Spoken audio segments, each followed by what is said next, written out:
In a response to the action-focused titles released during the PS3 generation, Capcom reacted to this by having the Resident Evil series go back to basics with a higher focus on horror. This saw Resident Evil 7 seem like both a familiar and a new shift to the series. There would be locations featured in this title that would be very reminiscent of the design of the PS1 titles, being in a building that is continually expanding based on the keys you find and the puzzles you solve. The older titles featured a fixed camera, allowing the developer to only allow the player to see what they wanted them to see. The shift to the first-person view was a way to retain that sort of effect that you would get from a fixed camera angle. The action and horror would always be right in the face of the player. RE7 was highly successful and made a good argument for what can be achieved for horror in VR. RE8 was planned to be a direct continuation of the story started in 7, with a focus more on action horror. Elements of Resident Evil 4 would be making their return along with uneasy relationships with returning characters. Join me as we take a look back at Resident Evil 8.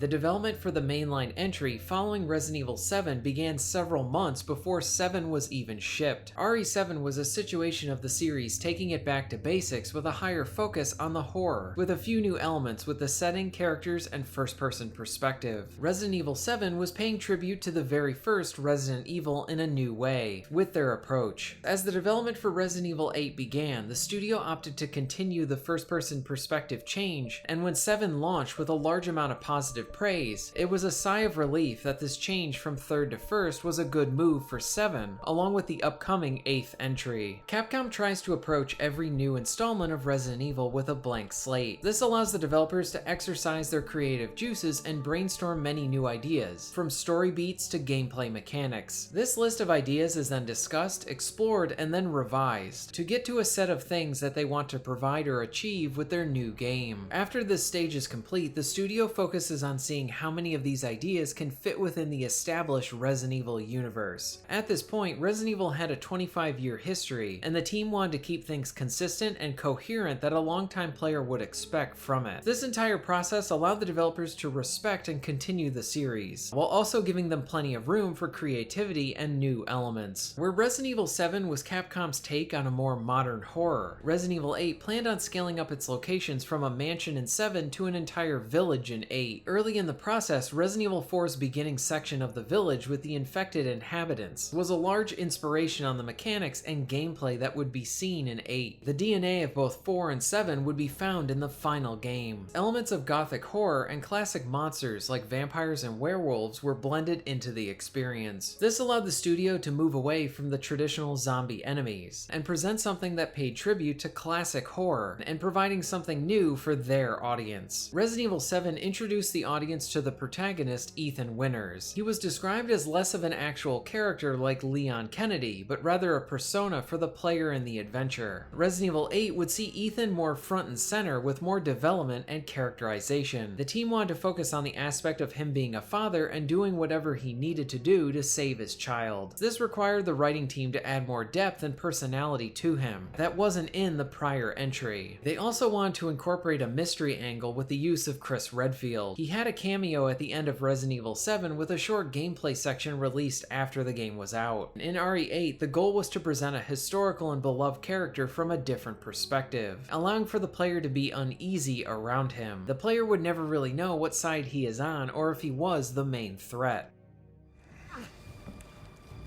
Hey Cap, I'm getting some serious motion readings out here.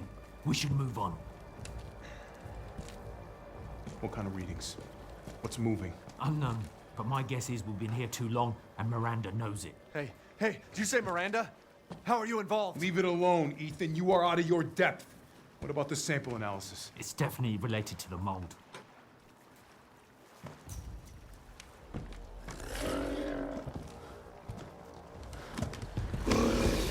You stay out of our business, Ethan. What business? Now watch out!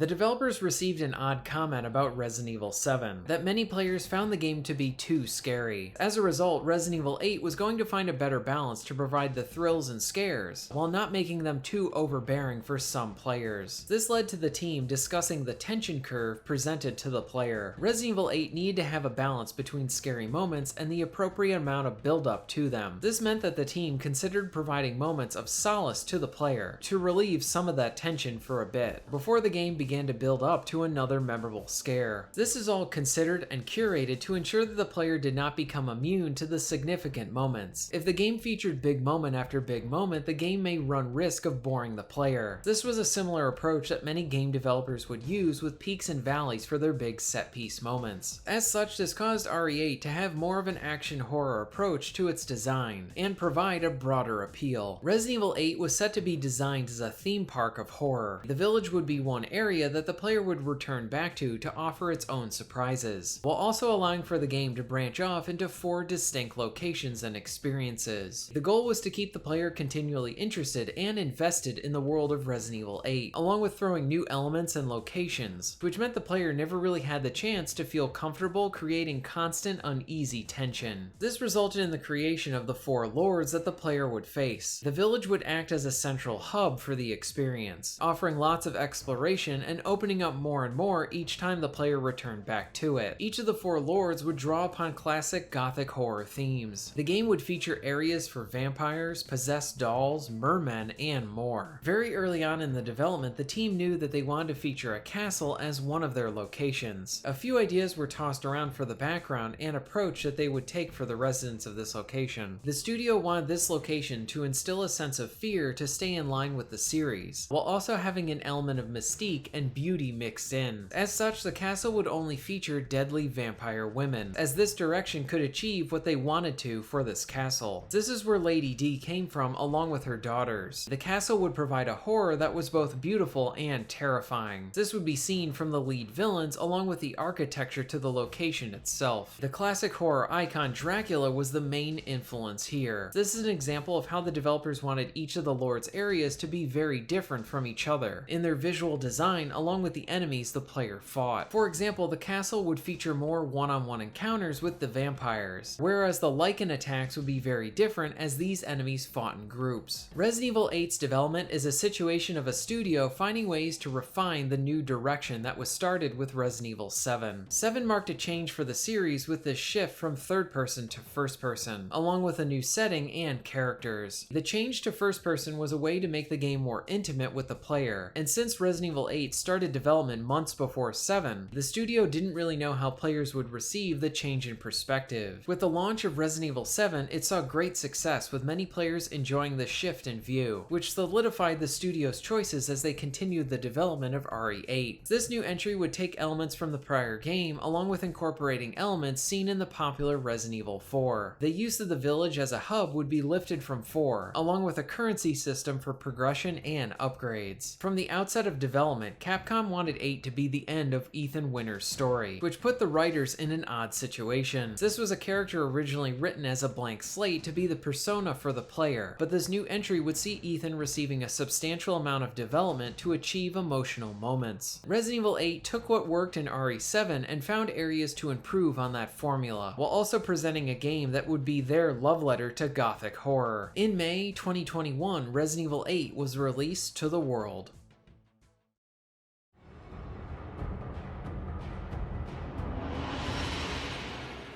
Resident Evil 8 is an excellent piece of action horror. It takes what was established in Resident Evil 7 with the continued use of the first-person perspective, and this is now mixed in with similar elements presented within Resident Evil 4, with some new original aspects. Where 7 felt more like a horror-focused title, 8 has this engaging blend of horror and action. The return of the economy system brings a great sense of progression, and always has you working towards upgrading a new weapon. In many ways, this game feels like a love letter to traditional traditional monsters, with werewolf and vampire enemies mixed in with some ghoul-like zombies. The story does have its fair share of flaws, but it does get a lot right as well. And the best part about this is how there are distinct villains for each of the different areas. Each one has their own unique personalities, and this also factors into the gameplay presented within those regions. The atmosphere is thick with a rich visual design that greatly enhances the experience. Resident Evil 8 is an awesome experience.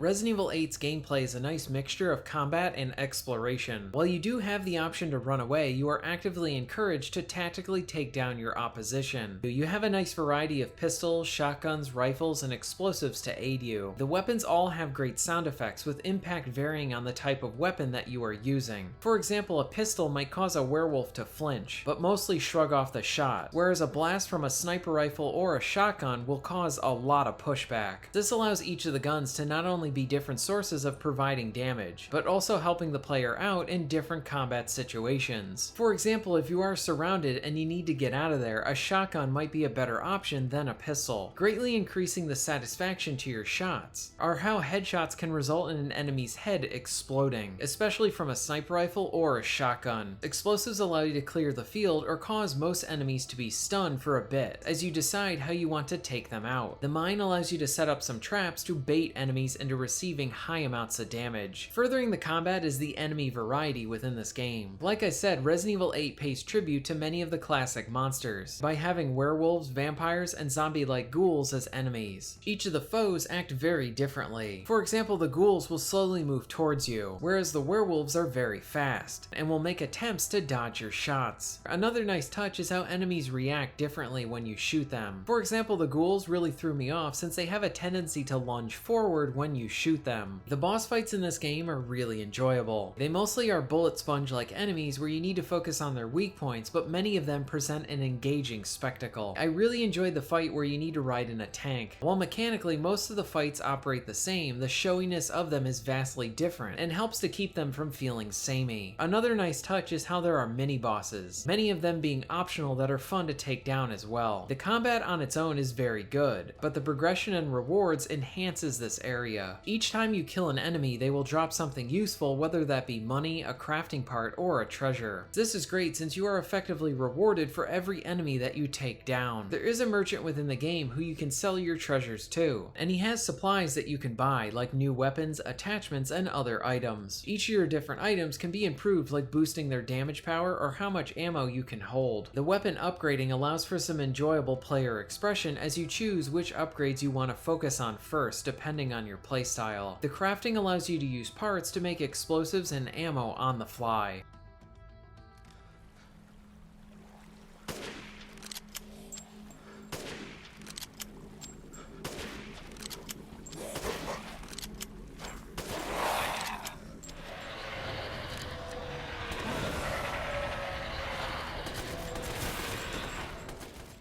The combat and progression all feed into the great exploration as well. With Resident Evil 8 still having its roots in horror, you will be exploring different rooms and buildings for supplies. It is here where you will find additional ammo, hidden treasures to sell, and even some new weapons. If you opt to go down many of the side paths, you will find these items, or even some fun mini-bosses to contend with. There is a light hunting system as well, where you need to kill animals in set locations, and then you can use their meat to make dishes to improve some of your stats, like health or your movement speed. This area of the game feels a bit tacked on since it only is used for a few upgrades, but this would be a cool area for the developers to really dive into in a later entry. There are other small elements as well that improve the exploration here. The map will highlight if you have grabbed everything within an area. Rooms with something left in them are highlighted in red, and completed rooms are in blue. This is really useful since there are treasures hidden that need to be shot down to acquire. This is a nice middle ground of providing useful information to the player, but not hand-holding them. The game doesn't tell you where everything is that you can pick up. The player still needs to find it. This allows the exploration to have a nice mix of focus and not wasting the player's time. The game is segmented into different regions, with the village being the centerpiece that you will be coming back to. Each time you return back to the village, you will be able to explore a new portion of it. Both the village and the different levels are really some of the game's greatest strengths. The first area you get to explore is the castle. This operates like a traditional Resident Evil location, as you are finding different keys, unlocking new rooms, along with contending with enemies that are hunting you down. This is a classic Resident Evil design in a great location. The second area is very different and does not even feature any combat. It is mostly focused on exploration and solving some small puzzles to proceed. While this area is the only area with no combat, it allows the player to really be absorbed in the atmosphere. This level can be really dark as well, and the monsters that pursue you is a nice combination of creepy and unintentionally funny. The third level has an enemy that attacks like a killer shark and can take you out instantly in shallow areas. The fourth area is all combat focused as you fight your way through a werewolf den, and the final large area is set up similar to the castle and has you unlocking new areas in the factory. The levels do have some similar elements, but they mostly provide these unique and different experiences. What helps this is how some levels have their own specific enemies. For example, there are these mechanical zombies that have set weak points on their chest and can only be found in the factory. Resident Evil 8 excels at providing a variety of locations, and not only providing variety in visuals but in gameplay as well.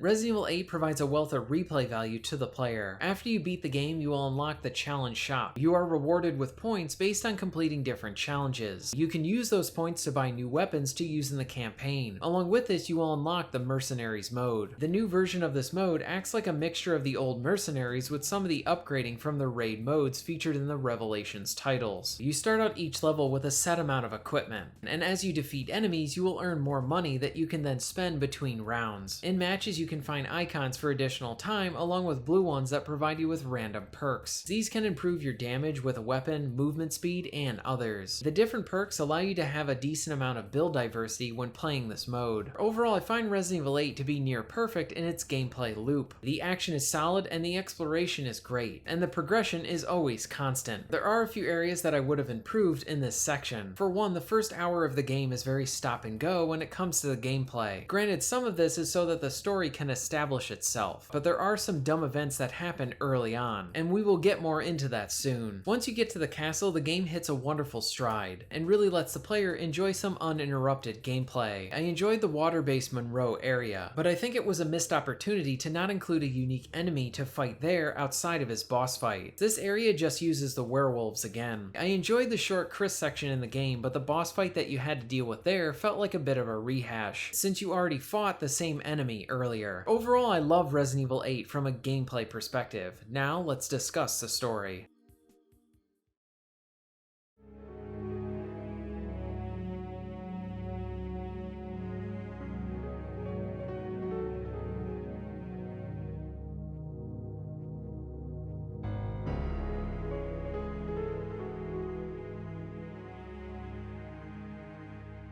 When it comes to the story, I overall found it very enjoyable, but it is a good mix of things I really liked and others that are highly flawed. When it comes to Ethan, I do think that he seems to have more of a personality than he did in RE7. I found him to be one of the weakest parts in 7. Resident Evil is a series that has many really enjoyable heroes. They are likable, cheesy, and present themselves with some good bravado. So when a new game centers around a hero that doesn't really have the good execution of the prior protagonist, it makes it hard to get emotionally invested in 7. While 8 does make some decent effort with Ethan, he has some one-liners and his fight to get his daughter back is admirable, but he is still a weak element about the story. Then there are parts towards the end of the game that feature third-person cutscenes, and the game films them in such a way to hide the face of Ethan. This creates an even bigger disconnect with his character, especially when the game makes a lot of effort to hide his face from you. Considering that this is a father trying to rescue his baby, showing his face and featuring that raw emotion could have really helped to have the audience connect with with him more. Ethan feels like a missed opportunity, and there's some good areas surrounding his character, but when the game is focused on him, the narrative is weak. What doesn't help Ethan's case is that Chris Redfield is also in this game, and he is generally a great example of what I like about Resident Evil protagonists. The problem with Resident Evil 8 is that while there are parts that portray Chris as the hero we know him as, the game's writing creates a scenario that makes for contrived tension between Chris and Ethan. The game starts out with Chris coming into Ethan's home and shooting his wife Mia and then stealing his kid. Ethan asks Chris to explain himself and Chris doesn't. Later on in the game, we find out that Chris didn't tell Ethan because he didn't have time to, since he was trying to stop Mother Miranda, and that the Mia he shot was actually Miranda in disguise. After the events of the beginning of the game, I was expecting some interesting twist or reveal, but this reveal felt like a lazy way to create tension between these two characters, along with making Chris seem like an idiot for executing his plan this way. To be clear, Resident Evil is a series with some charmingly dumb moments and elements, but many of them do this with an enjoyable style and charm to its dumbness. But here, this contrived conflict between these two characters is just dumb with no charm at all. This entire situation could have been done better, because in concept I like the idea of playing as another character and thinking that maybe a prior hero is now going off the deep end, or working with the bad guys. My last negative with the story pertains to the start of the factory, where Heisenberg wants to team up with Ethan to take on Mother Miranda. When this first happens, I thought this was going to lead to something interesting. The idea of working with another enemy to fight the big bad sounded great, and could have led to some interesting drama, but the game takes the lazy way out and does nothing with this interesting scenario it dangles in front of the player. When Heisenberg makes the offer, Ethan just outright refuses it, and now it's back to business as usual as you are trying to stop him. If this was the desired result from the writers, why bother create the potential of Ethan and Heisenberg working together? This is another interesting area that feels completely wasted. Now when it comes to the good stuff in the narrative, I think each one of the unique villains and their respective locations very much elevates the story a lot. While some are more interesting than others, like Lady D being one of the best, but each one has something unique that they bring to the table, and they all stand out as the best parts about the story. I love the addition of the Duke, and while he is just a merchant, the writers gave him a compelling personality that he is someone that will stay with you long after beating the game. Along with this, there are many third-person cutscenes shown towards the end of the game that have good direction, and like I said at the start, Ethan is not the best protagonist, but 8 does make a decent effort to make him better than what he was in 7. The story here really is a mixed bag that I found very entertaining, especially if you can turn your brain off. I just wish that the dumb parts in the story came with more charm.